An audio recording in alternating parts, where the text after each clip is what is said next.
Welcome to the World Health Summit 2022, for the first time together with the World Health Organization.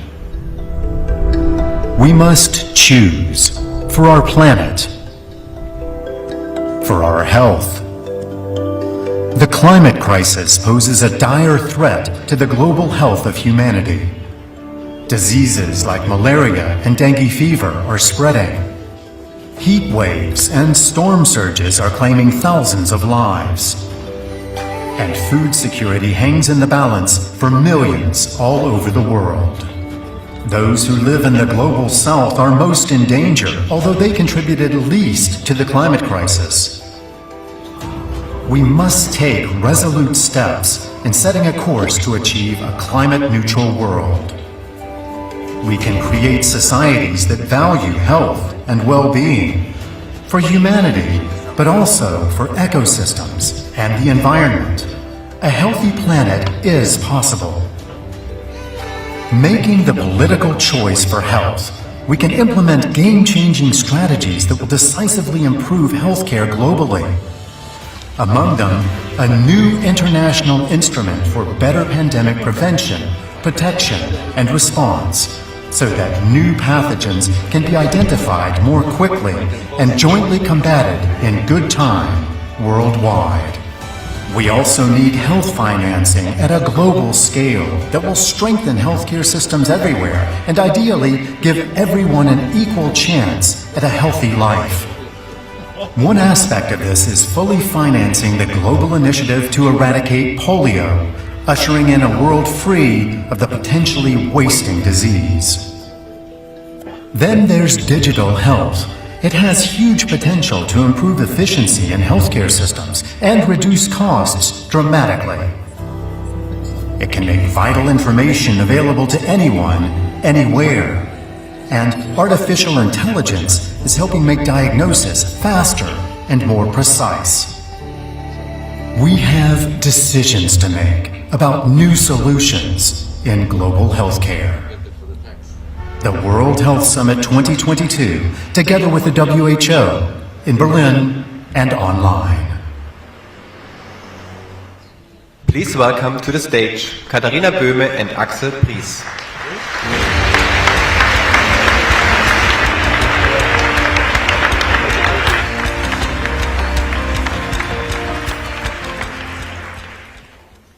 Dear Chancellor Scholz, dear Director General Dr. Tedros, dear Minister for Solidarity and Health Brown, dear Director General for Health of the European Commission, Sandra Gallina, dear Minister Lauterbach, dear Virchow Prize Laureate, Dr. Nkenga Song, dear Ministers, dear delegates of the WHO and the M8 Alliance, Excellencies, ladies and gentlemen, dear friends. I cordially welcome you to this World Health Summit, which is the very first one held together with the WHO. And it was a brilliant initiative of my friend Dr. Tedros, and with the help of Katharina Böhme here beside me, to bring together the eminent visibility, power and relevance of the WHO with the dynamic team of the World Health Summit and the format which was established by Detlef Ganten over 10 years ago here in Berlin. This event convenes a very active and diverse group of people interested in global health worldwide and many of young professional leaders. Together, this gives us a chance to take global health to a new level, what is the motto of this opening. I'm very grateful that you here in the audience, but also then in the sessions, contribute your expertise and especially your engagement for global health. And I very much hope that you will enjoy these days here in Berlin. We do our very best. And with this, I hand over to my friend Katharina, please. Thank you so much, Axel.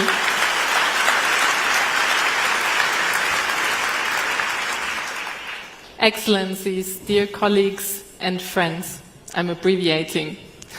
On behalf of the World Health Organization, I would like to offer my warm and sincere welcome to all of our guests here today and everybody joining from afar. WHO is honored to be a co-organizer of this year's World Health Summit. It brings together diverse sectors and all regions of the world. Thank you, Axel, and the entire World Health Summit team for taking us along on this journey. This will be an exciting 3 days ahead of us, and it will kick off today with this opening session moderated by public health advocate Spring Gombe. These last pandemic years have been a challenge for all of us, but the lesson is clear. We can take on global threats only together. Now, in the face of so many overlapping crises, from war to climate change to disease, partnership is essential. I would like to thank all of you here today and offer a round of applause to so many global health partners and friends.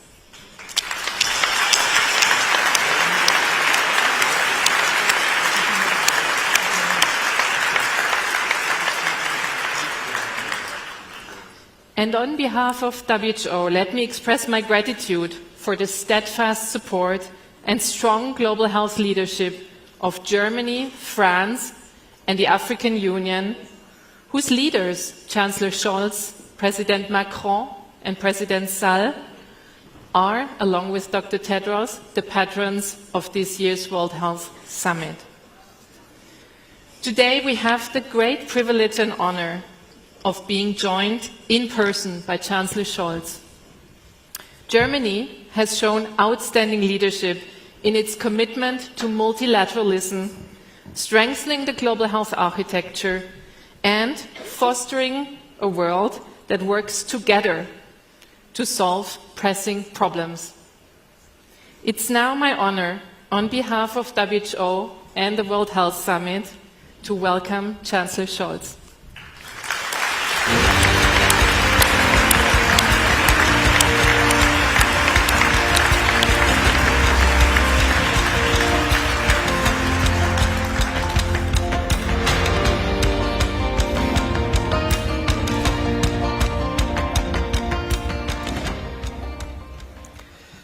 Sehr geehrter Herr Generaldirektor Tedros, sehr geehrter Herr Professor Pries, sehr geehrte Frau Dr. Böhme, liebe Teilnehmerinnen und Teilnehmer des World Health Summit, meine Damen und Herren. Vor einigen Tagen hat das Nobelkomitee in Stockholm den diesjährigen Träger des Nobelpreises in Medizin verkündet. Viele von Ihnen kennen ihn natürlich, es ist Professor Svante Pääbo. Ich habe mich über diese Wahl ganz besonders gefreut. Zum einen natürlich, das liegt auf der Hand, weil Professor Pääbo seit den 90er Jahren hier in Deutschland lehrt und forscht, zunächst an der Universität München, später am Max-Planck-Institut für evolutionäre Anthropologie in Leipzig. Das macht uns stolz, das spricht für den Forschungsstandort Deutschland.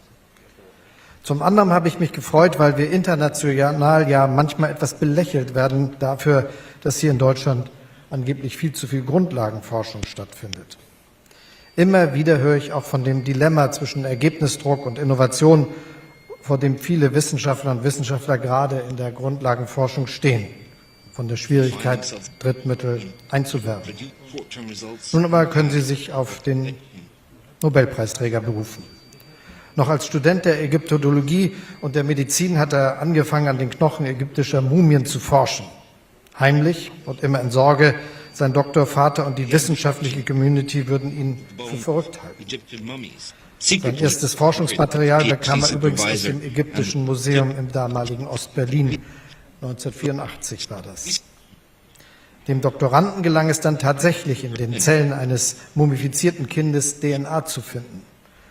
Aber wie es eben manchmal ist, publiziert wurde dieser wissenschaftliche Durchbruch zunächst in einer eher wenig bekannten Zeitschrift in der damaligen DDR, bis einige Forscher aus Berkeley darauf aufmerksam wurden.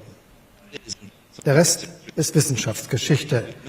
Ein Jahr später war die Publikation Molecular Cloning of Ancient Egyptian Mummy DNA die Titelstory im Nature Magazine.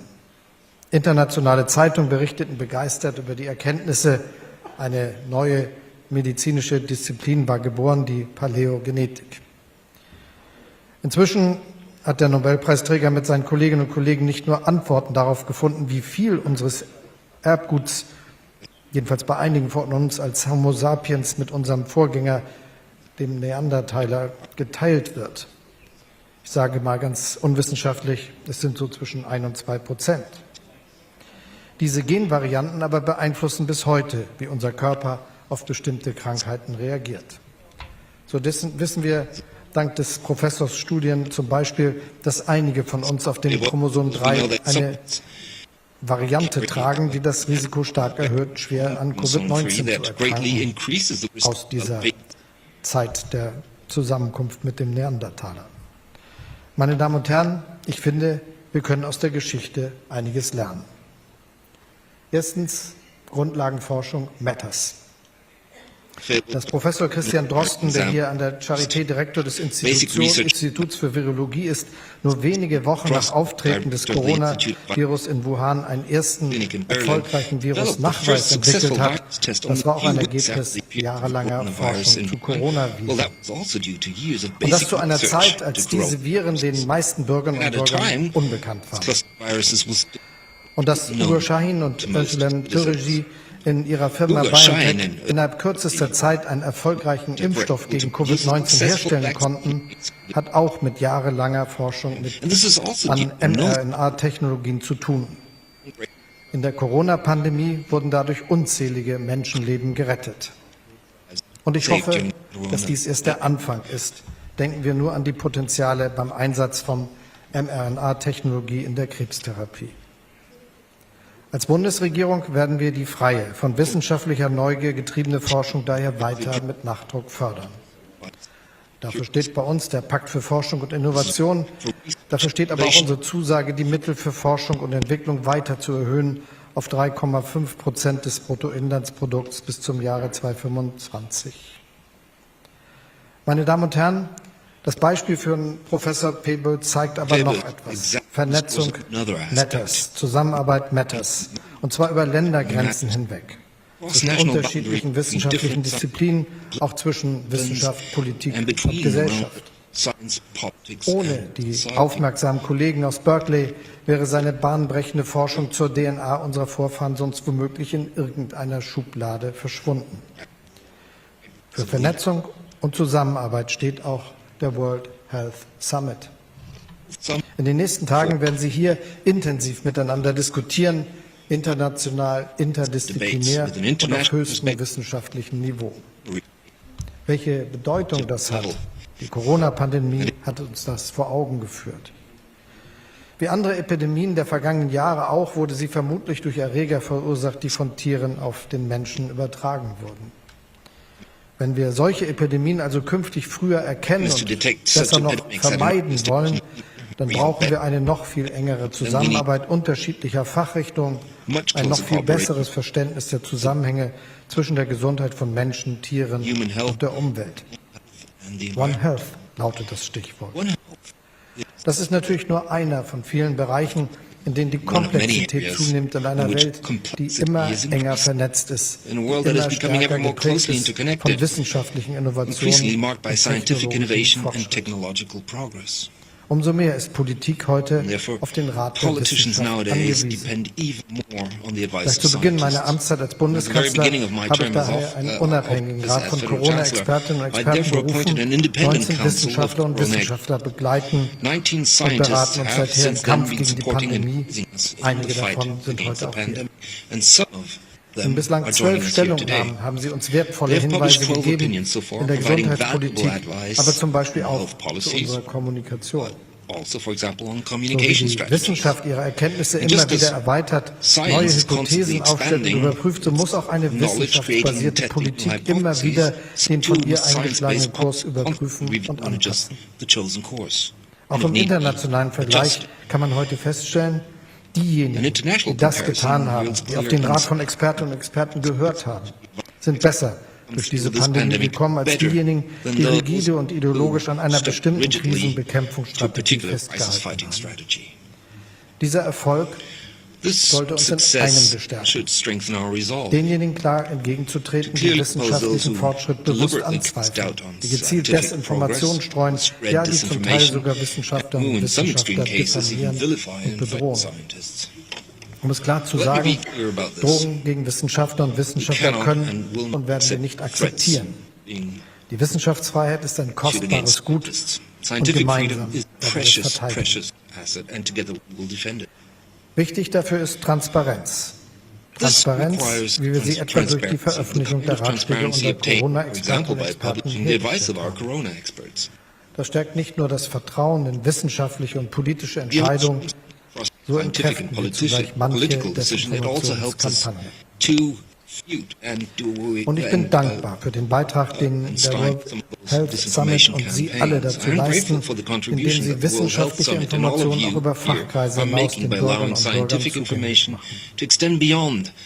Meine Damen und Herren, Vernetzung und Zusammenarbeit matters. Das gilt natürlich auch international, ganz besonders auf dem Feld der internationalen Gesundheitspolitik.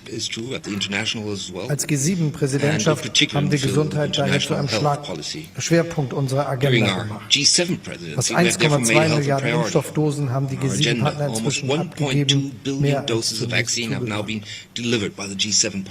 Der Accelerator der Impfstoffe, Therapeutika und Diagnostika weltweit schnell verfügbar macht, wird zu 83% von den G7 finanziert. Deutschland allein hat 2022 über 1,3 Milliarden Euro dafür zugesagt. Mit bis zu 850 Millionen Euro unterstützen wir Länder in Afrika und im Nahen Osten, damit sie gespendete Impfstoffe auch wirklich verimpft bekommen. Und gemeinsam mit der EU, der Afrikanischen Union und afrikanischen Ländern wie Senegal und Ruanda unterstützen wir den Aufbau einer eigenen Impfstoffproduktion in Afrika, heute mit Blick auf Covid-19, morgen auch für andere Krankheiten wie Malaria oder Ebola. Übrigens, es ist wichtig, dass Sie hier beim World Health Summit neben der Covid-19-Pandemie auch die Bekämpfung genau dieser Krankheiten im Fokus behalten. Millionen Menschen in Asien, Afrika und Lateinamerika sind von Tropenkrankheiten betroffen, die nach wie vor gern übersehen werden. Wir wollen das ändern. Mit 1,3 Milliarden Euro unterstützen wir daher den globalen Fonds zur Bekämpfung von AIDS, Tuberkulose und Malaria, ein Anstieg um 30% seit der letzten Wiederauffüllung des Fonds. Und auch Polio gehört endlich ins Medizinhistorische Museum. Deshalb wird Deutschland bei der Konferenz der globalen Initiative zur Ausrottung von Polio am kommenden Dienstag 35 Millionen Euro für eine Welt ohne Kinderlähmung in diesem Jahr bereitstellen.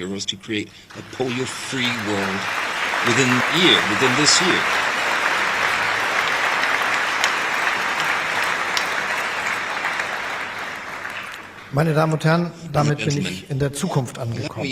Und diese Zukunft profitiert davon, dass wir die richtigen Schlüsse aus der Vergangenheit ziehen. Auch das ist übrigens eine mögliche Lektion aus der Paläogenetik. In diesem Sinne möchte ich einen Appell an uns alle richten. Lassen Sie uns gemeinsam die richtigen Schlüsse aus der Covid-19-Pandemie ziehen.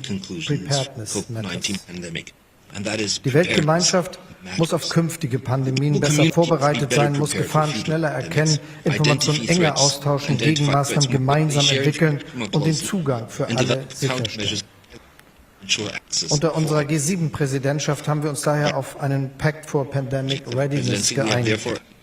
Es geht zum Beispiel um eine engere Zusammenarbeit bei der Genomsequenzierung oder um die Überwachung von Abwassersystemen, um Ausbrüche früher zu erkennen. In New York konnte so zum Beispiel im September ein Polio-Ausbruch frühzeitig erkannt und gezielt der Katastrophenfall ausgerufen werden. Im September haben wir einen Financial Intermediary Fund gegründet, der die Vorsorge und Reaktion auf Pandemien auch finanziell absichern soll. Deutschland hat dafür bislang fast 70 Millionen Euro bereitgestellt, als einer von inzwischen bereits 18 Gebern aus allen Teilen der Welt.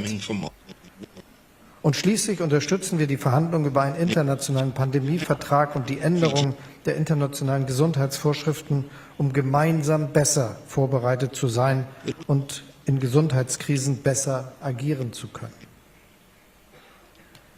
Meine Damen und Herren, aus der Vergangenheit die richtigen Schlüsse für die Zukunft ziehen, das ist eine Eigenschaft, die der Homo sapiens seinen Vorgängern voraus hat. Warum? Diese Frage könnte uns Professor Pebo vermutlich aus paläogenetischer Perspektive sehr schnell beantworten. Ein Blick in diesen Saal lautet meine Antwort. Weil wir großartige Wissenschaftlerinnen und Wissenschaftler und Forschergehen haben, weil wir uns vernetzen und zusammenarbeiten und weil wir bereit sind, über den Tag hinaus zu denken, unabhängig davon, wie viel Neandertaler Erbgut wir noch in uns tragen. Herzlich willkommen in Berlin. Ich wünsche Ihnen allen einen Erfolg und erkenntnisreichen World Health Summit 2022.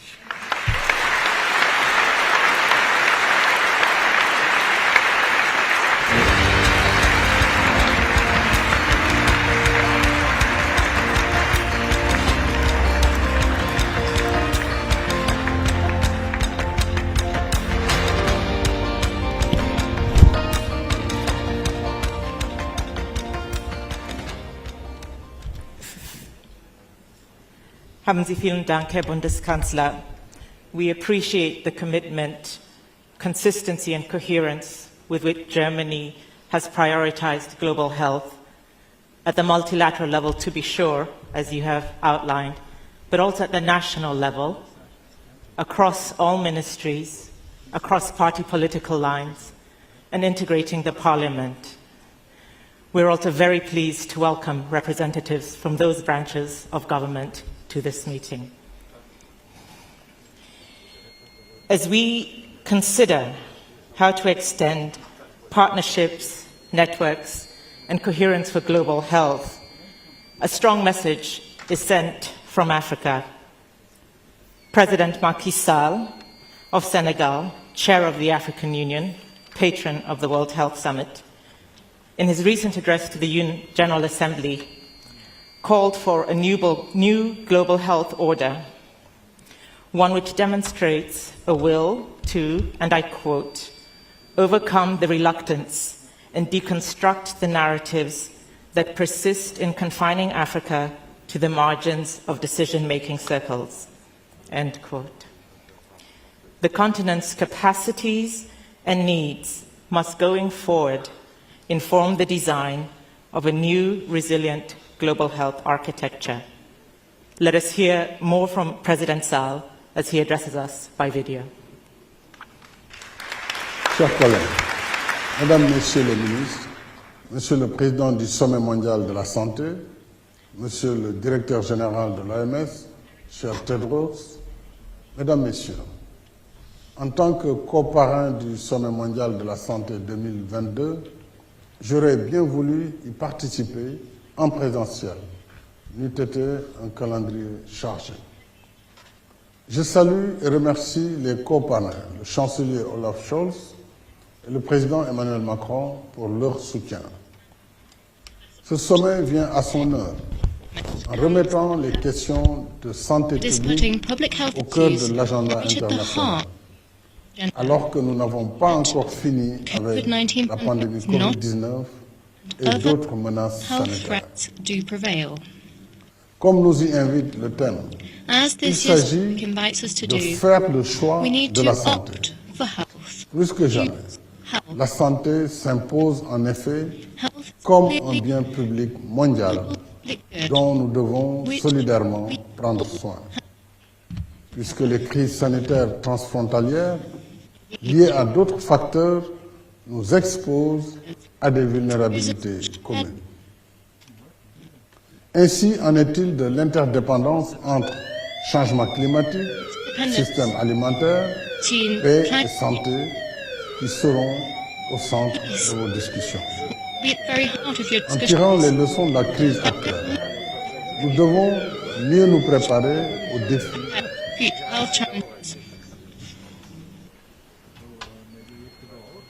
Ladies and gentlemen, in case of an emergency issue, please stay on your seats. We inform you what's happened next.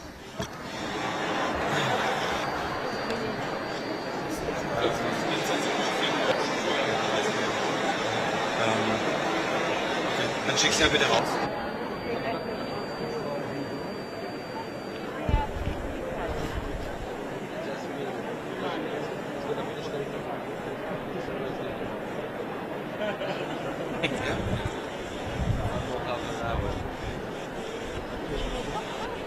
Ladies and gentlemen, could I ask you to please remain in your seats? We will receive more information shortly. Please remain calm, stay in your seats, and we will be advised as necessary. Thanks.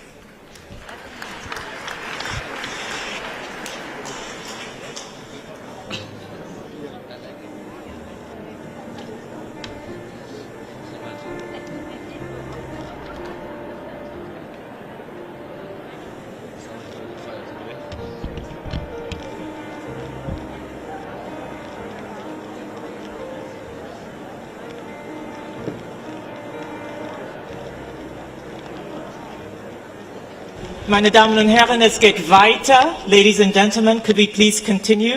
If I could ask for the video to be replayed from where we left off. Thanks.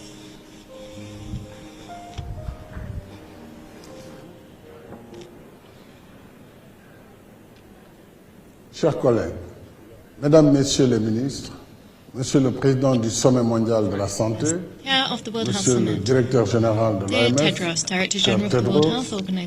Mesdames, Messieurs, en tant que coparrain du Sommet mondial de la santé 2022, j'aurais bien voulu y participer en présentiel, n'eût été un calendrier chargé.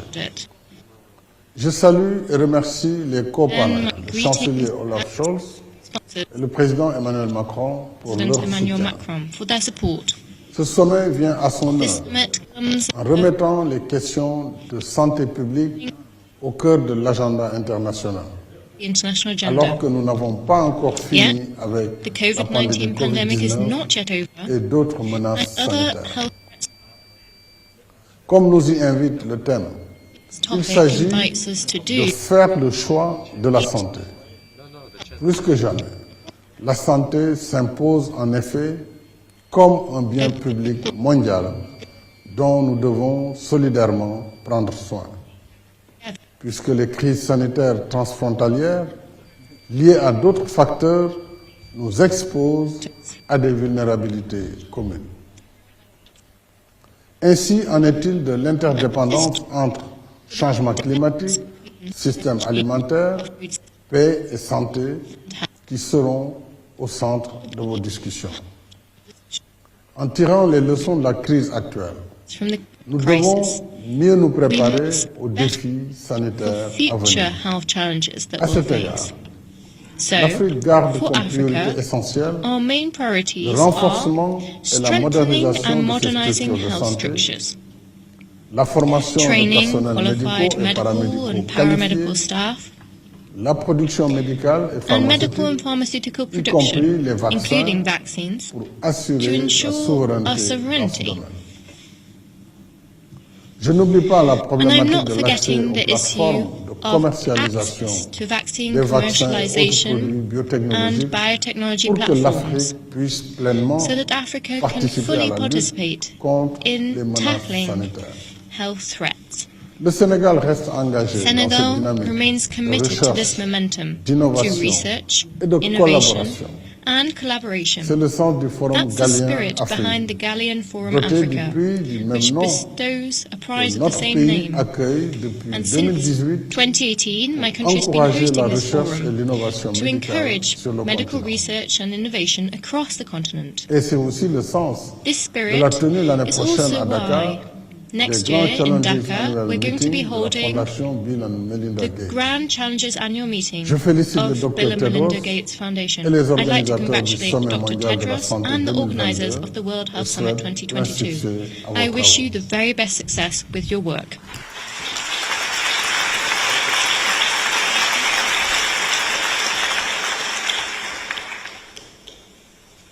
As both President Saal and Bundeskanzler Scholz have pointed out, much remains to be done, much needs to be invested for global health. Is it me? I don't know.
Shout loudly enough, we can continue.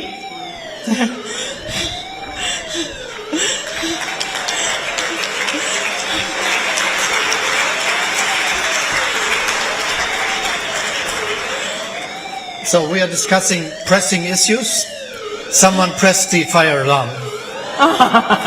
And he's not really supporting our debates over here. They are doing some protests about climate and things like that, and think this would improve our discussions. And I think the best way to improve the discussions is just continuing without hearing to it. Please. Very good.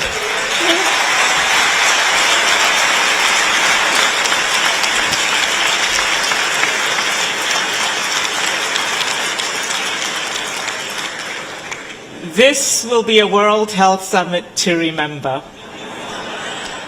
So, I'll have to be quicker now, curtail some of my introductory remarks, but only to say that where health must be pursued, where work must be done, investments must be made. And on the part of the European Union, those investments will be made through the Global Gateway, which will take health through the next level and narrow persistent gaps in a number of sectors. For health, the priority will be on security and diversification of supply chains and strengthening development and manufacturing capacities.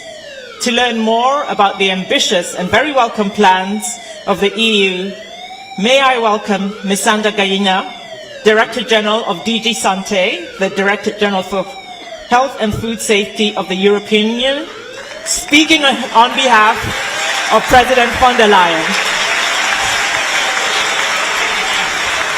Thank you. Thank you, and we'll beat the sound tonight, I suspect. This is an African meeting.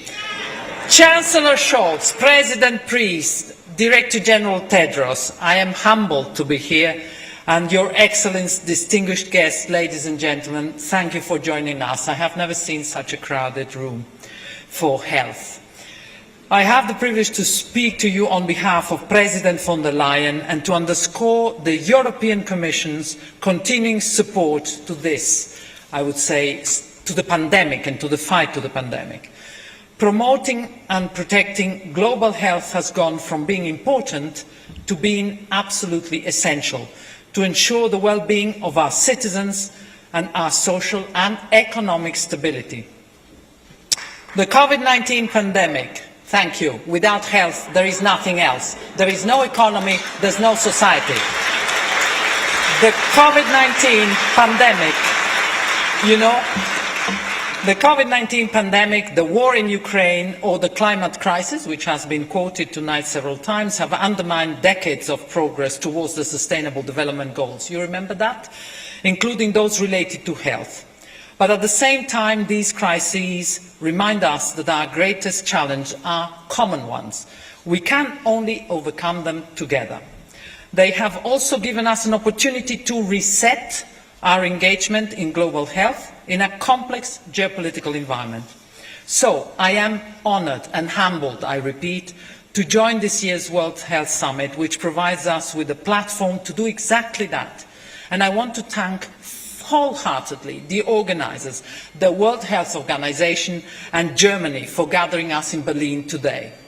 The world needs urgent and collective action to deliver on global health goals, and the EU is ready to play a leading role in this effort. We are in the midst of preparing an EU global health strategy in that respect.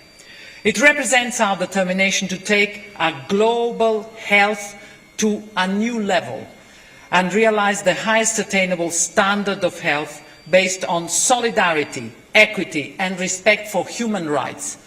We live in a time of deep and shared responsibility to strengthen health systems and achieve better health for all people, including by delivering universal health coverage, ensuring equitable access to health care, maximising the potential of digitalisation, addressing the workforce challenge. Responsibility to focus particularly on women and girls and vulnerable groups.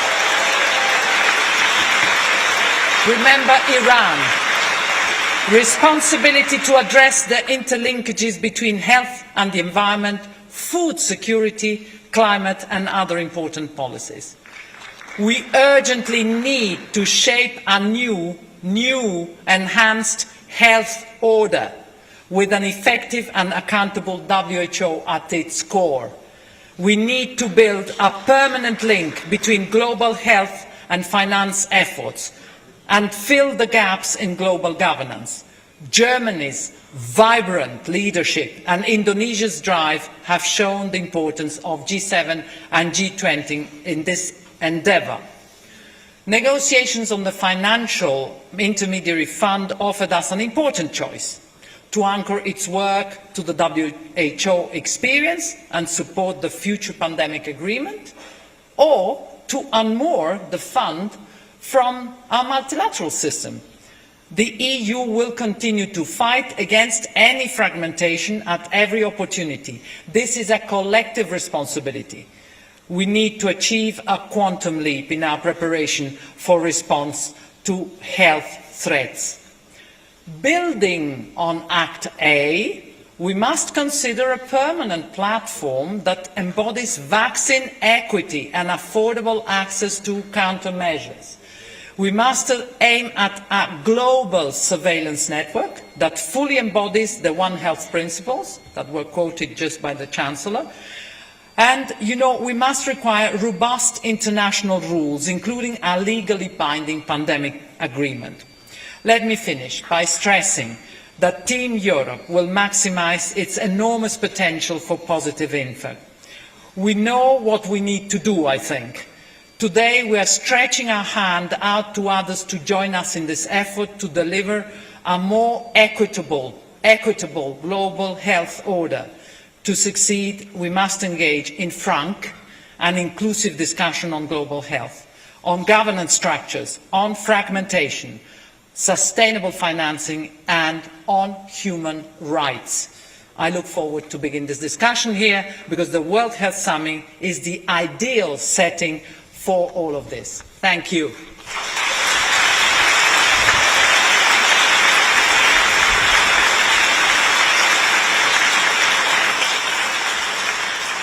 Thank you very much, Ms. Gaina, for that forceful underlining of what needs doing.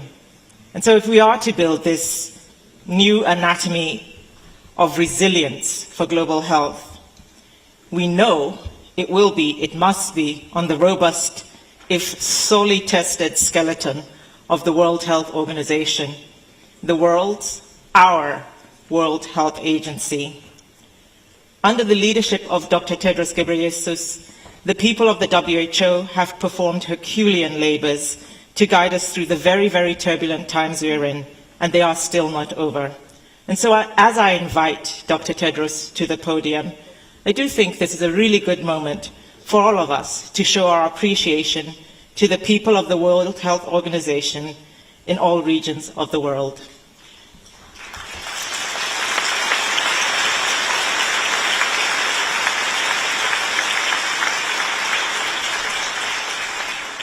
Dr. Tedros, we are keen to hear your plans to guide us to greater health and resilience, and more than that, to well-being. Welcome.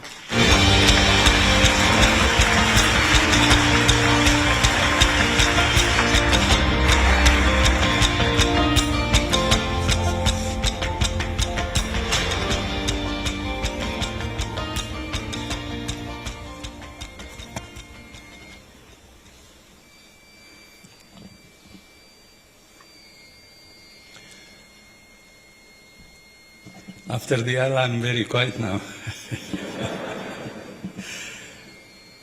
Your Excellency, Chancellor Olaf Scholz,